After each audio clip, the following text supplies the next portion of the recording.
हम लक्ष्य book first grade पढ़ रहे हैं दिल्ली, जिसमें ये हमारी 25वीं क्लास है और हमने इसी क्रम में 1857 की क्रांति शुरू कर रखी थी, जिसमें आज हम बात करेंगे 1857 की क्रांति के असफलता के कारण और असफल होने के बाद में इनके क्या प्रभाव रहे, यानी अंग्रेजों ने अपने नियमों क्या-क्या चेंज किए और जो हमारा शासन है वो ब्रिटिश ताज के अधीन हो गया।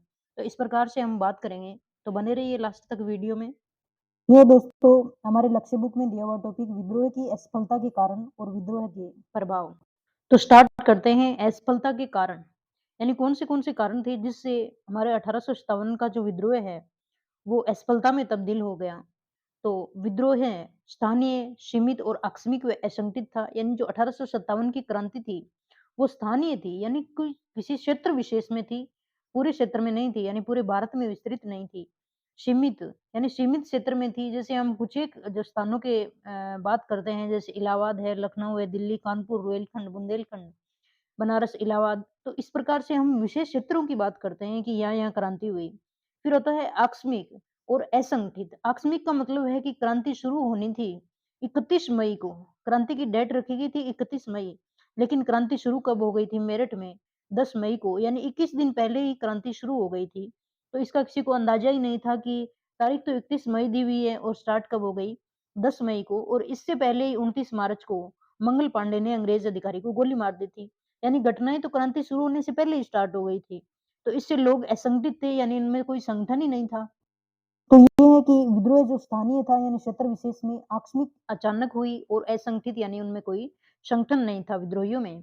तो ये समस्त भारत में नहीं फैला। विद्रोह योजनाबद्ध नहीं था, इसकी कोई योजना नहीं थी। हालाँकि इसकी योजना बनाई भी थी। इतिहासकारों के अनुसार 31 मई 1857 के दिन को संपूर्ण देश में क्रांति की शुरुआत के लिए निर्धारित किया गया था। जो नाना साहब के सलाहकार थे अजीमुल्ला खां, और एक थे सतारा, यानी जो सतारा को हड़पा गया था अंग्रेजों ने। तो सतारा के अपदस्थ राजा थे, यानी हटाए हुए राजा राजा के सलाहकार थे राणोजी बापू, यानी अजीमुल्ला खां और राणोजी बापू ने लंदन में विद्रोह की योजना बनाई थी, और इसके प्रतीक के रूप में कमल का फूल और रोटी को भी चुना गया था, यानी ये इनके प्रतीक चुने गए थे 1857 की क्रांति के। लेकिन ये योजना बनाई थी इन्होंने 31 मई की, जो पहले ही शुरुआत हो गई थी। तो ये इस योजना के अनुसार कोई भी काम नहीं हुआ था। आगे है छापामार युद्ध अथवा सहसा आक्रमण करने से कोई स्वतंत्रता प्राप्त करना कठिन था। क्रांतिकारियों के पास युद्ध के सीमित संसाधन थे, जबकि अंग्रेजी साम्राज्य के साधन अपेक्षाकृत बहुत अधिक थे।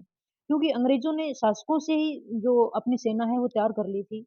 अंग्रेजी जो हमारे रियासतों के शासक थे, उनको सुरक्षा देने के बहाने उन्होंने अपनी सेना को और अपने संसाधनों को मजबूत कर लिया था, जबकि क्रांतिकारियों के पास कुछ भी नहीं था। क्रांतिकारियों में युद्ध कौशल, अनुभव, संगठन क्षमता और मिलकर कार्य करने की कमी थी। ठीक है ना? क्रांतिकारी एकदम से भड़क जाते थे, जबकि अंग्रेज है वो रणनीति के साथ है वो काम करते थे।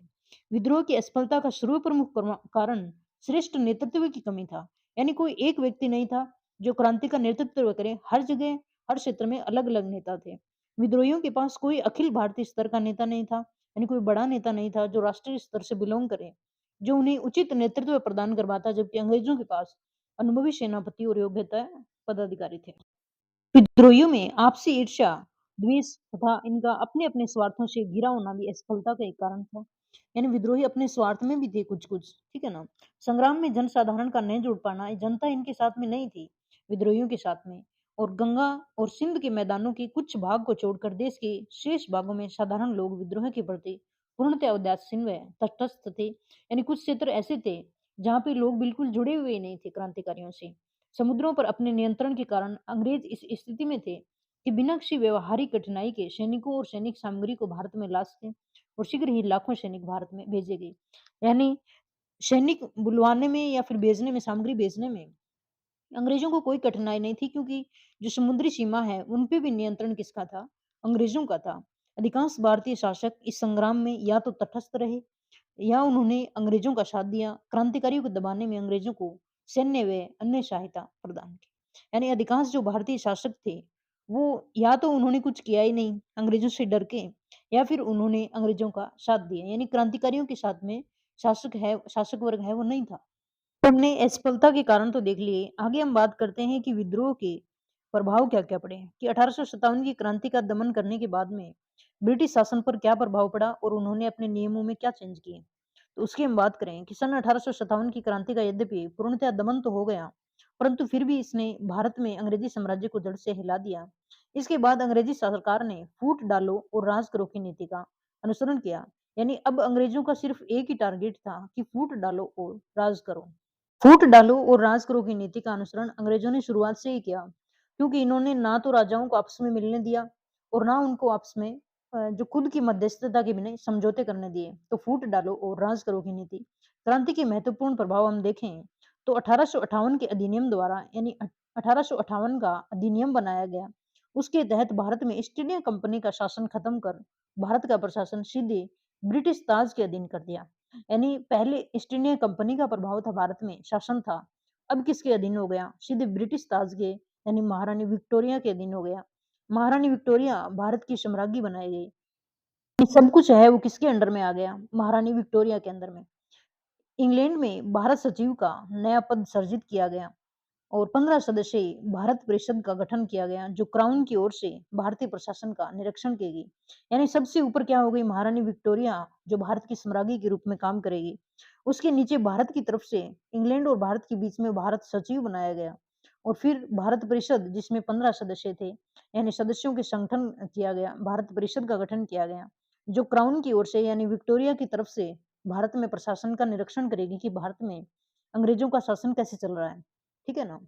यानी एक तो बड़ा चेंज ये हुआ कि ईस्ट इंडिया कंपनी की जगह किसका शासन आ गया? ब्रिटिश ताज का शासन आ गया। यानी सीधे ब्रिटिश क्राउन के पास में भारत का शासन चला गया। दूसरा है, महारानी विक्टोरिया ने 1 नवंबर 1858 को घोषणा पत्र जारी किया। यानी महारानी विक्टोरिया ने एक घोषणा पत्र बनाया। उसकी घोषणा की गई 1 नवंबर 1858 को इलाहाबाद के दरबार में। लॉर्ड कैनिंग ने ये घोषणा करी थी। तो उसमें क्या था? जिसमें क्राउन का भारत में व्यक्तिगत प्रतिनिधित्व का नया पद वायसराय सृजित किया गया। यानी जो ब्रिटिश क्राउन है, उसका भारत में प्रतिनिधित्व करेगा कौन? वायसराय करेगा। कि क्राउन के तहत भारत का प्रतिनिधित्व करेगा वायसराय, और सबसे पहला वायसराय बनाया गया था लॉर्ड कैनिंग को। यानी भारत के प्रथम गवर्नर जनरल वायसराय किसको बनाया गया था? लॉर्ड कैनिंग को बनाया गया था। और ये घोषणा पढ़ी गई थी इलाहाबाद के दरबार में, लॉर्ड कैनिंग के द्वारा ही पढ़ी गई थी, जो गवर्नर जनरल और वायसराय नियुक्त किया गया था भारत में 1 नवंबर 1858 को। फिर एक नीति थी विले की नीति, यानी डॉक्ट्रिन्स ऑफ लैप्स, जिसमें दत्तक पुत्र लेने की अनुमति नहीं थी। तो ये समाप्त करके दत्तक पुत्र लेने की अनुमति प्रदान की गई। विद्रोह का साथ न देने वाले शासकों व जमींदारों को पुरस्कृत किया गया। संदेह दी गई और विद्रोह में भाग लेने वाले जमींदारों तालुकेदारों से राजभक्ति की शपथ दिलाकर उनकी जागीरें लौटा दी गई। यानी जिस भी शासक ने क्रांति में भाग लिया, है ना, उनको ये शपथ दिलाई गई कि आगामी समय में आप क्रांतिकारियों का या फिर ऐसे कोई विद्रोह में साथ नहीं देंगे, आप अंग्रेजों का साथ देंगे, है ना? यानी राजभक्ति की शपथ दिलाई गई।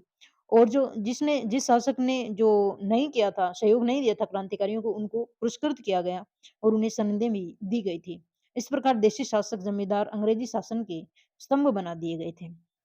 यानी अंग्रेजों के बीच में और जो जनता है उनके बीच में ये स्तंभ बना दिए गए थे देशी शासकों को, कि जो कुछ भी होगा उनके बीच में कौन आएंगे? देशी शासक आ जाएंगे।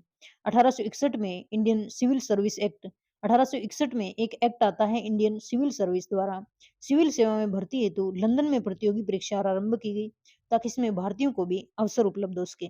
ठीक है ना? भारतीयों को भी सेना में शामिल करने के लिए ये एक्ट लागू किया गया। विद्रोह ने भारतीयों को राजनीतिक रूप से अधिक जागरूक बनाया। विद्रोह ने यूरोपीय और भारतीय लोगों में खाई को चौड़ा कर दिया था। यानी जिसके मन में जो क्रांतिकारी थे, उनके मन में क्या हो गया? अंग्रेजों के प्रति घृणा भी हो गई और उनके बीच में जो देशभक्ति की नीति वापिस आ गई। 1861 में प्रसिद्ध भारतीय कौंसिल अधिनियम स्वीकृत हुआ, जिसके अनुसार प्रेसिडेंसियों में विधानमंडलों को स्थापित किए जाने और वायसराय की प्रबंधकारिणी कौंसिल में वैधानिक कार्यों के लिए अधिक सदस्यों को जाने के लिए उपबंध किया गया। आगे आता है भारतीय और यूरोपीय सैनिकों के मध्य एक निश्चित अनुपात के लिए नियम बनाए गए।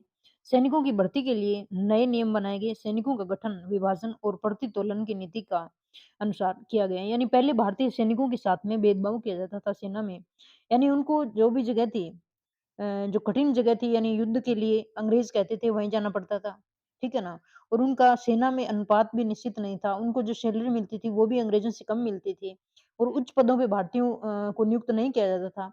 तो इस प्रकार से उनमें कुछ नियमों में बदलाव किए गए सेना में। 1861 में पारित इंडियन काउंसिल एक्ट 1861 के तहत 3 भारतीयों को विधान परिषद का सदस्य नियुक्त किए जाने का प्रावधान किया गया। यानी जो 1858 के नियम के तहत भारत परिषद का गठन किया गया था, 15 सदस्यीय भारत परिषद का जो गठन किया गया था, उनमें 1861 में 3 सदस्य भारत की तरफ से भी नियुक्त करने का प्रावधान किया गया। ऐसा प्रशासन में भारतीयों को प्रतिनिधित्व प्रदान करने की नीति के तहत किया गया था। यानी भारतीयों का भी कुछ प्रतिनिधित्व प्रशासन में होना चाहिए। उसके तहत सरकार ने 1858 की घोषणा में बिना जाति अथवा धार्मिक भेदभाव की विद्या, योग्यता, ईमानदारी के आधार पर भारतीयों को सरकारी सेवा में नियुक्त किए जाने का विश्वास दिलाया था। 1858 के अधिनियम के तहत जो अ, भारतीयों को ये विश्वास दिलाया गया कि आपके साथ में बिना जाति और बात में धार्मिक भेदभाव के नियुक्त किया जाएगा, यानी सेवा में मौका दिया जाएगा। सरकार ने सामाजिक सुधारों की प्रक्रिया को आगे जारी न रखने का निर्णय लिया। सामाजिक सुधार का मतलब है कि पहले अंग्रेजों ने सती प्रथा है, विधवा जो विवाह है, ऐसी कुप्रथाएं हटाई थी। तो अभी गवर्नमेंट ने जो अंग्रेजों ने ये बोला कि हम आपके जो सामाजिक जो धार्मिक नीतियां हैं, उनके साथ में कोई खिलवाड़ नहीं करेंगे। जो एक प्रतिक्रियावादी कदम था। 1858 के बाद अंग्रेजों ने क्षेत्रीय प्रसार की भावना का परित्याग कर भारत के आर्थिक शोषण, आधिपत्य बनाए रखने पर जोर दिया था। यानी अंग्रेजों ने मतलब क्षेत्रीय प्रसार को बंद कर दिया। पहले उनको क्या था कि क्षेत्र का विस्तार करना था। अब इन्होंने ये सोचा कि क्षेत्र का विस्तार तो चलो छोड़ो, हमारा जितना शासन है उस पे हम आधिपत्य बनाए रखते हैं। ठीक है ना? भारतीयों में स्वराज्य की भावना उत्पन्न होने लगी। मध्यम शिक्षित वर्ग के मन में राष्ट्रीय भावना पनपी। धीरे-धीरे देश को स्वतंत्र कराने हेतु आंदोलन का नेतृत्व संभाला। अब हम बात करते हैं महत्वपूर्ण तथ्य। 1858 के महाविद्रोह की विशेषता थी गहन सरकार विरोधी भावना की सक्रिय अभिव्यक्ति।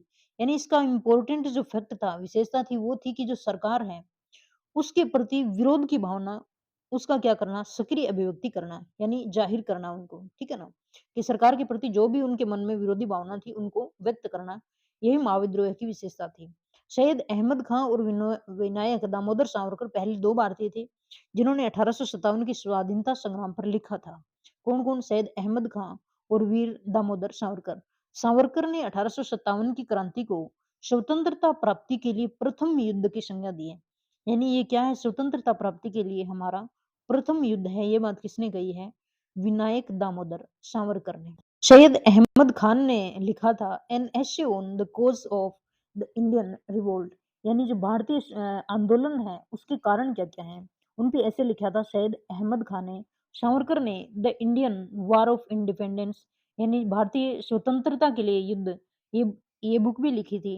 ठीक है ना? तो सावरकर के आते हैं कि स्वतंत्रता प्राप्ति के लिए प्रथम युद्ध की संज्ञा दी है और लिखा क्या है? The Indian war of independence, यानी स्वतंत्रता के लिए युद्ध। एंड जो अहमद खां है उसने लिखा है an essay on the cause of Indian revolt, यानी भारतीय क्रांति के कारण। तो ये हमारी लक्ष्य बुक में जो भी 1857 की क्रांति दी हुई थी वो पूरी हो गई। कल हम इसमें जितने भी ऑब्जेक्टिव क्वेश्चन दिए हैं उनका जो है वो एक वीडियो और होगा, फिर आगे वाली क्लास होगी भारत के प्रमुख राष्ट्रवादी नेता। ठीक है? जय हिंद।